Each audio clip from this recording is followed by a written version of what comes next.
Salut à tous, j'espère que vous allez bien. On continue avec Astérix. Et on s'était arrêté ici, il y avait Astérix qui était sous le pouvoir, enfin, pas sous le pouvoir, qui profitait du pouvoir de la potion magique, qui décuplait sa force, et qui avait saisi le second par la barbe, et il le faisait tourner comme ça. Et le second criait «À moi!» Et donc on arrive à la fin d'une page. Voilà, on arrive à la fin d'une page et on enchaîne avec la suivante. La vignette suivante, c'est celle-ci. Je vais zoomer un peu. Donc là, on voit Astérix qui continue de faire tourner le second, toujours en le tenant par sa barbe. On voit d'ailleurs la cape verte du second. Et il continue de crier «Lâche-moi!» Ok, lâche-moi. Donc lâcher, je vous rappelle, j'ai un petit bloc de post-it et je le lâche-moi. Et Astérix est très gentil parce qu'il dit «D'accord, ok, je vais te lâcher». Le seul truc, c'est qu'on peut s'imaginer que, étant donné qu'il est en train de faire tomber l'homme, et pardon, il est en train de le faire tourner, s'il le lâche, probablement que l'homme va terminer loin et que la chute va être douloureuse. Donc, on voit qu'Astérix dit d'accord, mais je pense qu'il n'a pas des très bonnes intentions. Alors, on voit en effet qu'il va le lâcher, et là, on a... Je ne sais pas trop comment imiter ce bruit, mais ça donnerait quelque chose comme ça, ouais. Donc il le lâche, et on a le second là qui... Le boing là, le boing, c'est peut-être un bruit de ferraille. J'aurais envie d'utiliser ce mot. Un bruit de ferraille. C'est quoi la ferraille? La ferraille, c'est la même famille que le fer. Le fer. D'accord? Et donc la ferraille, c'est tout ce qui est un peu métallique. Pensez à des armes, les lances. D'accord? Là, les lances, les boucliers, mais également peut-être des armures. Est-ce qu'il y a des Romains qui ont des armures? Là, on voit une espèce de ceinture. Oui, lui, là, regardez, il porte une armure. Ce qu'on apporte une armure. Ce qu'on appelle, pardon, ce qu'on appelle une armure. J'ai l'impression qu'il y a pas mal de soldats. Lui aussi, vous voyez, il porte une armure. Une armure pour se protéger. Imaginez qu'il y a une flèche qui arrive, et ben, ça va le protéger. Une armure. On voit aussi, lui, il porte un casque. Et tout ça, je ne sais pas exactement s'ils sont faits de fer ou d'autres métals, d'accord? Même si il me semble que le fer, c'est pas exactement un métal. Est-ce que c'est un métal, le fer? Je sais jamais, mais je sais que il y a quelque chose de contre-intuitif à ce niveau-là. Je me souviens de quelque chose de contre-intuitif, mais c'est pas important. Je suis pas en train de vous donner un cours de physique ou de chimie parce que je suis pas bon en physique et je suis pas bon en chimie. Mais tout ça, c'est des objets un peu métalliques. Et donc le fait que l'homme soit en fait lancé par Astérix sur d'autres hommes qui portent des casques, des boucliers, des lances, des armures, ça fait un bruit de ferraille. Donc moi je l'interprète comme ça, c'est okay, un bruit de ferraille. Vignette suivante, on a Panoramix et Astérix qui parlent, et Panoramix dit «Viens, partons avant qu'ils ne se reprennent. » Pardon, je relis, pardon. «Viens, partons avant qu'ils ne reprennent leur esprit. » Et Astérix qui dit «Juste quand je commençais à m'amuser. » Juste quand je commençais à m'amuser. Donc, qu'est-ce que dit Panoramix? Il dit «Viens, Astérix, partons. On part, on se tire, on se taille. Partons avant qu'ils ne reprennent leurs esprits. » Donc, bien sûr, le « il » reprend les Romains. Et reprendre ses esprits, ça veut dire que suite à un choc, ou bien suite à une forte émotion, peut-être que vous avez été très très triste, d'accord? Ou bien peut-être que vous avez été furieux, comme Caius Bonus. Ok? Et vous reprenez vos esprits. Reprendre ses esprits, ça veut dire que on se calme un peu et on est à nouveau en mesure de réfléchir, d'observer et de prendre des décisions. Donc là, on voit bien que suite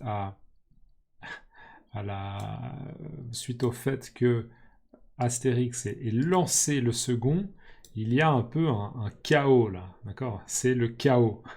Et probablement que beaucoup de Romains vont être un peu sous le choc. Wow, qu'est-ce qui s'est passé? J'ai mal à la tête. D'accord? Donc ça va leur prendre quelques secondes. Il va falloir quelques secondes pour qu'ils reprennent leur esprit. D'accord? Leurs esprits, pardon. Leurs esprits. On fait la liaison, bien sûr. Leurs esprits. Donc viens, partons avant qu'ils ne reprennent leurs esprits. Avant qu'ils deviennent à nouveau conscients et attentifs. Et Astérix, il dit, juste quand je commençais à m'amuser, ben, en fait, Astérix, il est déçu, c'est ce qu'on appelle être déçu. Oh non, d'accord, il est déçu parce que Astérix, visiblement, quand il a de la potion magique, il aime bien la baston, il aime bien les combats, il aime bien profiter des effets de la potion magique. Donc c'est justement le moment où je commençais à m'amuser, ça commençait à être agréable, ça commençait à être divertissant.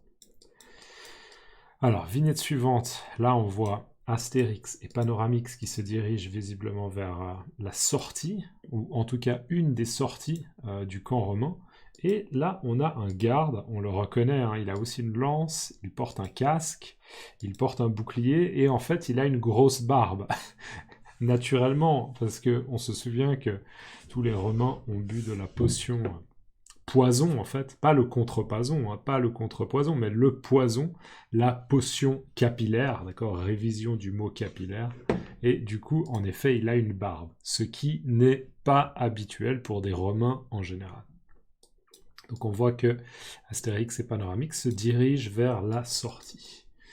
Et là, on a le Romain en question, d'accord? Je dis le Romain en question parce que c'est ce Romain-là dont je parlais il y a quelques secondes, d'accord? Le en question, c'est une expression qu'on utilise quand on dit celui dont j'ai parlé il y a quelques secondes, celui dont on a parlé récemment. D'accord? Donc il y a le Romain en question, il y a un gros plan sur le Romain en question, encore une fois on voit sa lance, son bouclier, son casque et son armure, on voit qu'il il porte une petite armure comme ça, et il dit « Vade retro ». Vade retro. Alors c'est quoi vade retro? C'est du latin et ça veut dire recul ou bien en arrière. D'accord? Pour moi, clairement, vader, c'est l'idée du verbe aller, donc il faut que tu ailles, et rétro, rétro, ça veut dire en arrière, ou bien dans le passé. D'accord? On a des mots en français qui utilisent cette racine, on a par exemple rétroactif. D'accord? Rétroactif, par exemple, une décision rétroactive, ça veut dire qu'on prend une décision, et cette décision-là, elle a un impact sur le passé. Ça veut dire qu'elle va pouvoir peut-être changer des décisions, enfin des statuts de quelque chose dans le passé. Donc imaginez que vous avez un diplôme universitaire, mais que ce diplôme universitaire n'est pas reconnu. Vous avez imaginé un diplôme universitaire des États-Unis, vous avez fait des études aux États-Unis, et il n'est pas reconnu dans l'Union européenne. Par exemple, il n'est pas reconnu en France, il n'est pas reconnu en Espagne. D'accord? Imaginez, il y a un changement de loi, et maintenant, votre diplôme universitaire des États-Unis, il est reconnu dans l'Union européenne. Et bien, ça a un effet rétroactif, d'accord? C'est un effet rétroactif. Donc, même si vous avez terminé vos études il y a longtemps, et bien maintenant, votre diplôme, il est reconnu dans l'Union européenne, d'accord? Rétroactif. C'est comme si c'était actif dans le passé, entre guillemets. Vraiment, je simplifie. Hein. Donc, vader rétro, recul. Ok, vader rétro, recul. Et là, tout ce qu'on voit, c'est alors, j'imagine, ce qui se passe, c'est que Astérix profite de la potion magique qui, on se souvient, décuple la force, mais aussi la rapidité. Visiblement, ils arrivent à se déplacer très très vite lorsqu'ils consomment de la potion magique. Et en fait, il fonce sur le Romain, d'accord? Il va sur lui à grande vitesse, il fonce sur le Romain, et probablement que le Romain va être propulsé comme ça. Ouah, d'accord, il va être éjecté, propulsé par l'impact du choc. Tchop. Et en fait, on voit le résultat. Alors, c'est pas exactement ça. Mon hypothèse était fausse, mais en fait, l'impact a été tellement puissant, d'accord, le fait que Astérix passe par là,